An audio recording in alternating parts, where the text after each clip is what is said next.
Делаем красивую сумку из пластиковой канвы и плоского полиэфирного шнура. Нам понадобится пластиковая канва, шнур толщиной 4 мм, цепочка длиной 120 см, 2 карабина и 2 магнитных замка. И начала я вязание с того, что продела шнур в угловую клеточку канвы. Затем я сделала стежок по диагонали в следующие 2 клеточки. Так как я использую плоский шнур, каждый раз я его поправляю, чтобы он не перекручивался. Дальше я делаю более длинный стежок, теперь он у меня будет на 3 клеточки. И получается, между клеточками, которые я продеваю, одна остается пустая. И такие стежки я буду использовать, чтобы заполнить всю свою канву. Я буду двигаться по направлению вверх и продолжать продевать такие полосочки на 3 клеточки. Получается, каждый раз я продеваю шнур в клеточку на ряд выше с одной и другой стороны. И продеваю так до конца ряда, пока не дойду до следующего края канвы.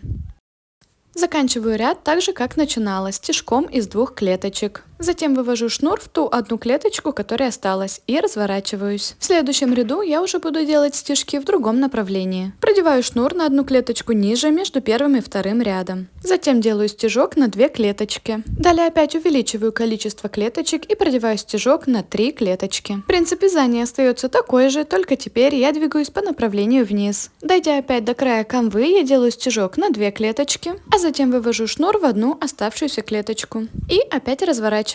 В третьем ряду я уже опять буду продевать шнур в направлении, как продевала в первом ряду, а в четвертом ряду направление стежков будет как во втором. Итак, чередуя ряды и направления стежков, я заполняю всю свою основу. И вот таким получается узор. Мне кажется, смотрится очень красиво. Для боковых частей сумки я использовала этот же узор. Я также начала с стежка на 2 клеточки и продела шнур в общую клеточку между основным полотном и боковушкой. В реальности шнур постоянно перекручивается, и все выглядит не так плавно и красиво, как на видео. Но все равно процесс получается довольно быстрый. Продолжив продевать стежки на 3 клеточки, я заполнила боковые части с одной и другой стороны. А дальше нам нужно будет собрать сумку и добавить фурнитуру.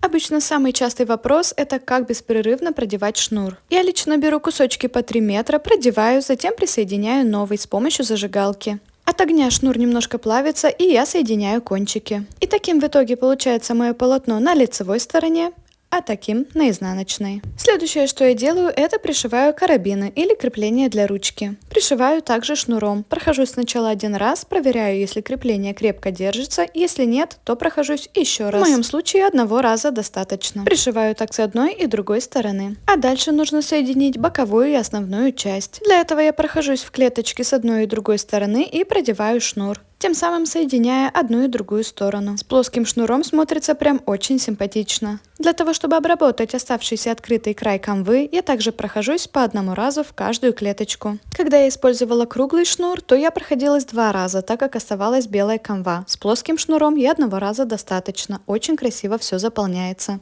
А дальше я добавляю цепочку. Я присоединяю ее к уже имеющимся креплениям карабинам, и следующее, что я делаю, это пришиваю магнитный замок. Мне кажется, такие замочки подходят лучше всего для таких сумок. И вот мой финальный результат. Узор очень простой, но в то же время смотрится сумочка очень красиво. А как вам такая сумочка? Сделайте себе такую или может в подарок.